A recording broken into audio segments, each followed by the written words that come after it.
welcome to Greg's Kitchen. Today we're going to be teaching you a little bit about coffee roasting, and how to make coffee. This here is an iRoast 2000. You cannot buy it anymore. I used it for about 15 years to roast my coffee. It gives pretty good results, but you could get a lot better. So we're going to switch over to the better roaster now. So this is my new roaster. It's a Bemore roaster. It's a drum roaster. The difference is that it uses direct heat, where the iRoast used air heat. It was like a popcorn popper. This gives a lot more consistent results. This is the chaff tray that catches all of the chaff off of the beans, or most of it. And this is the drum itself. So the first thing we're going to do is we're going to put this on a warm up. So we hit start. Plug in, we hit.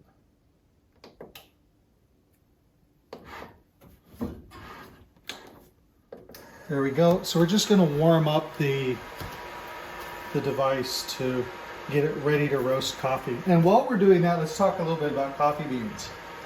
These are green coffee beans. This is what you start with, and then you go ahead and you roast it. After roasting, this is what it looks like. As you can see, the beans are bigger and they're darker, of course, because they're roasted. This is a full city roast, so there's different roast levels. This is a medium light roast. I usually roast mine just a little bit lighter than this because I feel like it gives you a little more caffeine and a little bit better, brighter flavor.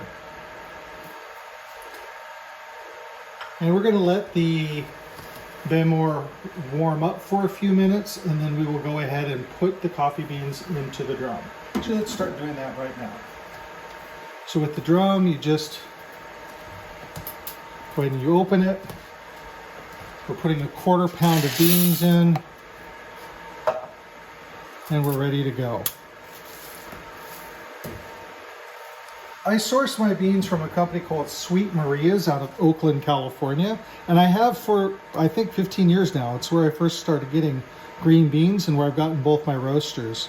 Highly recommend them. They give you great advice. And they always have really good single origin, even down to single farm beans. So you can really source some beans that have some interesting flavors.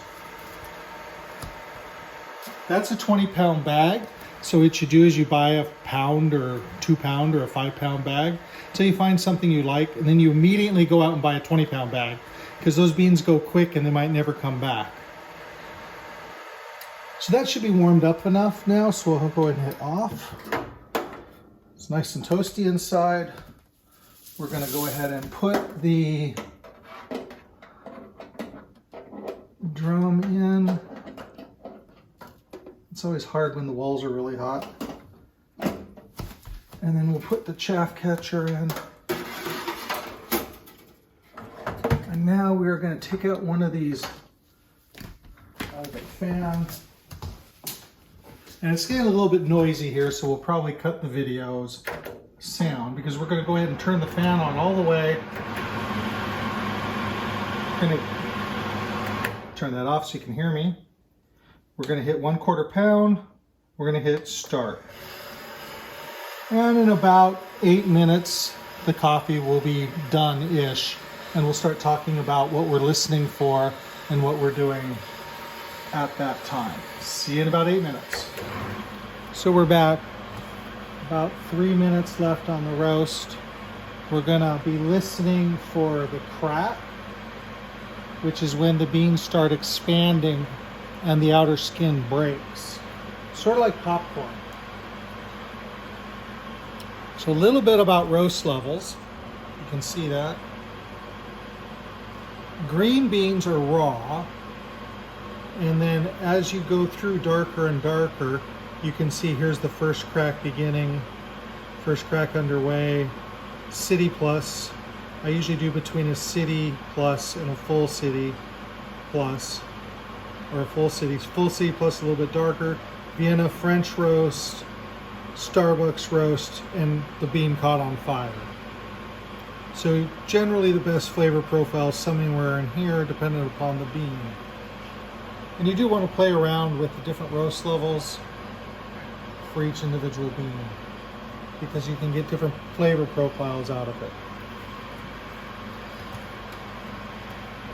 So we're about 2 minutes left on this roast, and the roasts take longer depending upon how many beans are in there. So we've got a 1/4 pound, so it's going to be a fairly quick roast.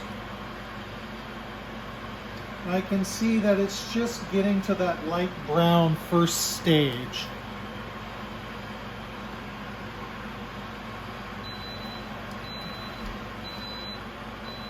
So that's just the roaster saying, hey, are you still around? I don't want to catch on fire. You can't leave me unattended, or the fire will happen and that'd be bad. So it always checks towards the end of the roast to make sure you're aware of what's going on. So let's actually turn the fan off for a second so you can hear a little better. And we're listening for a very specific noise here. It'll sound like popcorn. And there'll be 1 or 2 to begin with, and it'll get really fast. And what's going to happen when we do that is we're going to hit a couple buttons on this to initiate the end of the cycle and then the cool down phase.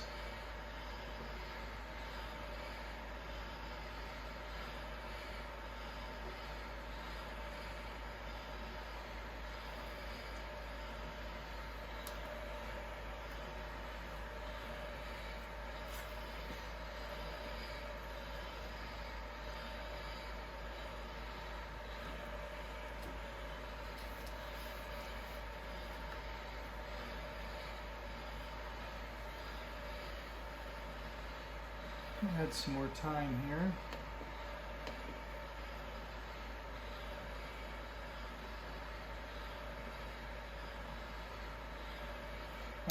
Yep, did you hear that? That was the first bean cracking.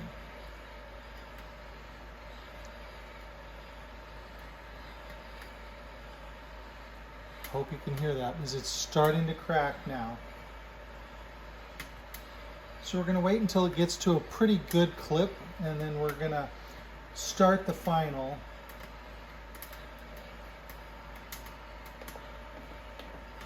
So we just hit a couple buttons to go ahead and tell it to speed up the drum, lower the temperature, and finish the coffee off for a few minutes.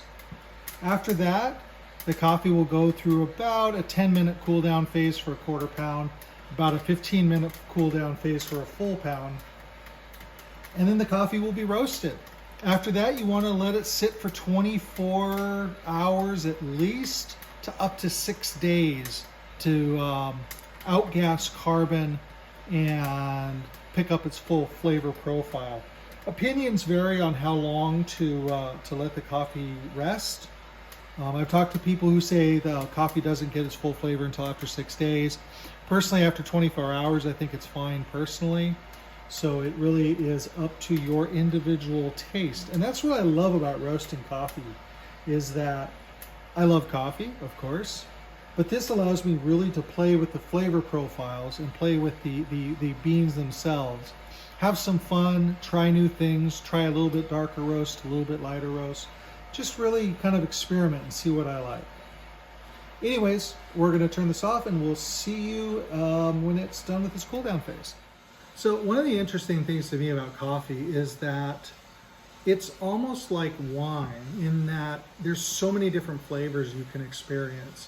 There's actually more chemicals in coffee that have flavor than there are in wine. There's about 400 different distinct chemicals that provide coffee flavor. For example, the beans we're roasting today are from Ethiopia. They're from an area of Ethiopia called Yirgacheffe. And it's from, I'm going to not pronounce this right, but from the Kelble Foge farm. The flavor profile in this is listed as floral, bergamot, and dried citrus peel, jasmine and honeysuckle aroma with a light touch of honey and citrus spritzed water. But if you get something from a farm just down the road, you'll get a different flavor profile. So that's what's really interesting when you get these single origin, single farm beans, is you can really find some super interesting flavor profiles. Now I want to talk a little bit about the actual physiology of the coffee bean. You can see that. That's a picture of the coffee cherry. I'm going to get up over here so I can read it. But the coffee cherry is what actually the coffee bean comes in. And that outer structure, when they wash the coffee, that cherry is removed, and then all you get is the green bean in the middle.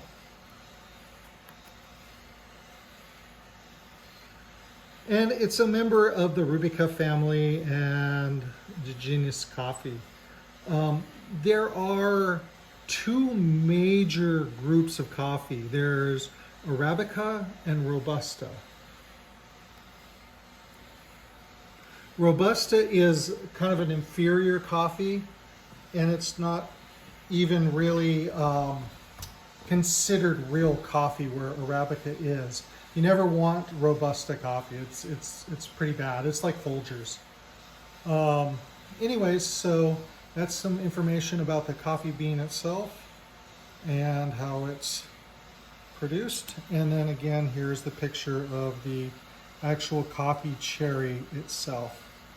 It looks like we've got about 7 minutes left on the cool down. So I think we're good to go, and we'll see you when it's done cooling down when we're removing the coffee. Okay, the roast is done. We can turn the fan off. Get a little bit of noise back. Oops, turn the light off. So one point when you're roasting coffee, you want a good vent, or you want to do it in your garage, because you can set the smoke alarm off, and I've done that before a couple times. So yeah, the house smoke alarm goes off sometimes. So anyways, it's about 450 degrees in here, so we want to be a little bit careful. It's cooled, actually not, it's not anymore. It's cooled down for a while, but it's still hot to the touch. So there's a little bit of, you can see the skin of the coffee beans that shed it off. And here are the nice roasted coffee beans. So we're going to go ahead and put them in my favorite coffee container. It's a Fellows, and it's a vacuum seal coffee container. So after it's outgassed the carbon, you can seal it, vacuum seal it, and you can get a good amount of time off of your coffee beans. Just pour that in there. Close that drum so we don't. So here we go. Our nicely roasted coffee beans. Beautiful, aren't they? You can see they're between a city and a full city plus. They've got a good aroma. Smell good. So what we're going to do now is we're going to make a Chemex, and we're going to break a couple rules. We're going to make them with these coffee beans and go ahead and cup them and see how they taste. Okay, so here we're set up with our Chemex. A Chemex is a coffee making device that was invented by a chemist in the 30s or 40s or something. It works really well. It's just, he started out with a chemistry flask and a filter, made his own coffee, and then he kind of made it into a better flask for coffee, and they worked for years on making the filters better. I prefer the unbleached filters, bamboo, folded, and it's just basically a big piece of paper that's folded 4 ways, as you can see. So we'll go ahead and get started with this. The first thing we're going to do is we're going to weigh our coffee. So we're going to tear that. We're going to do about 40 grams of coffee. Okay, not about. We're going to do exactly 40 grams of coffee.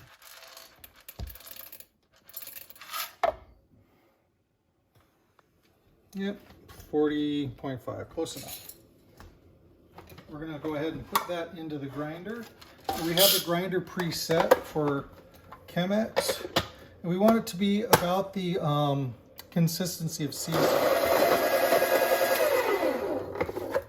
So we can see we've got a nice grind on the coffee. Looks like kind of a coarse sea salt.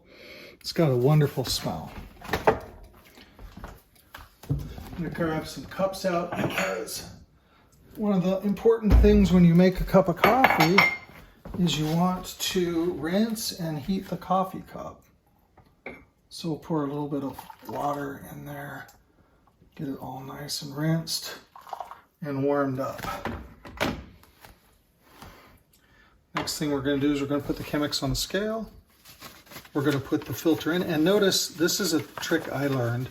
You always want the folds to be towards the hole If not, this will form an airtight seal and the water will just go everywhere and it just turns into a big disaster. So we're going to go ahead and put that in there. And we're going to tare it. And then what we're going to do is we're going to rinse the filter and heat the Chemex. Just get some water in there. Let it go through the filter. Get any, sediment or whatever out of the filter and also out of the Chemex. Pour that out. So we got about 7 grams of water in the filter. We'll tare that again. Pour that again. We'll see we have 40 grams of coffee. So what we're going to do now is we're going to start a timer.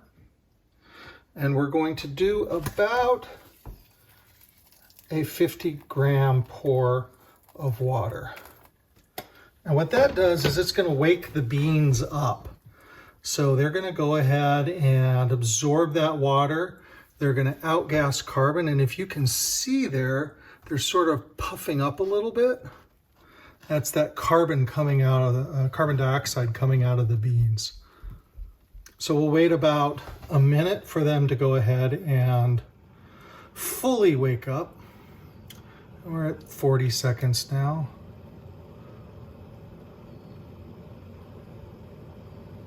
And if the coffee beans had sat for a little bit longer, you get a better bloom off of them. You get more carbon dioxide coming off of them when you wake them up. But these are kind of just cooked beans, so they won't perform quite as well as normal. So we're at a minute now, and we're gonna go ahead and bring that up to 100 grams of water. And we're gonna let it sit for a second. A little bit about the water. I keep my water at 205 degrees. That's about the optimal temperature. Different beans sometimes maybe 1 degree warmer or a degree cooler. It depends. We never wanna let the beans totally dry. So now we're going to take this up to about 200 grams of water. We never want the water to touch the side of the filter. Just want to do a nice even pour, and I went up to 300 grams. That's fine. And we'll let that settle for a little bit. The reason you don't want the water to touch the side of the filter is that can impart some bitter taste or some sour notes into the coffee. So now we'll go ahead and from 300, we'll go to 500.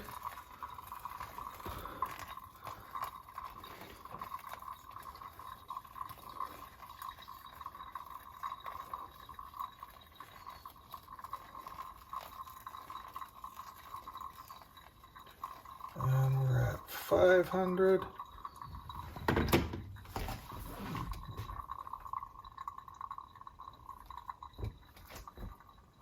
And we'll let that sit for a second until it just stops draining out. Then we'll take it up to our target of 700.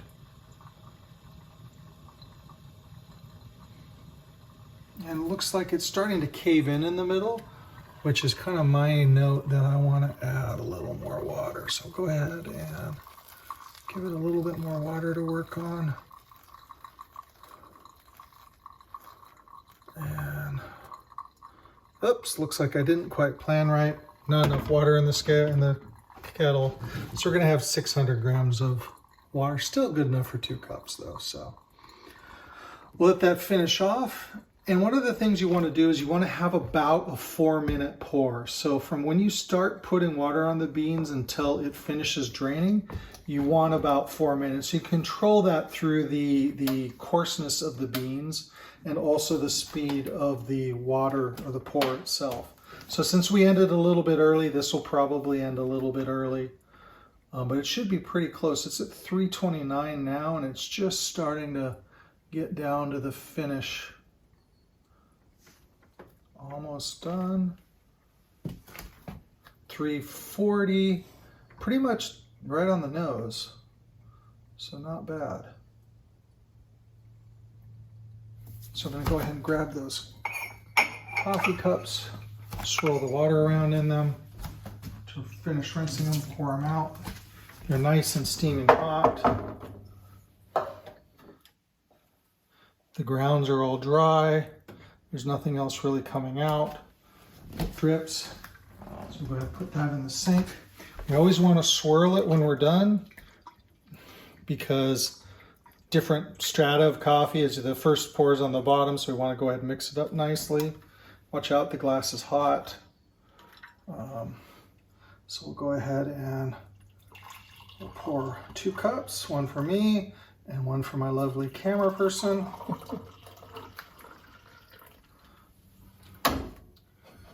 And there we go. 2 cups of coffee. Cheers. Cheers.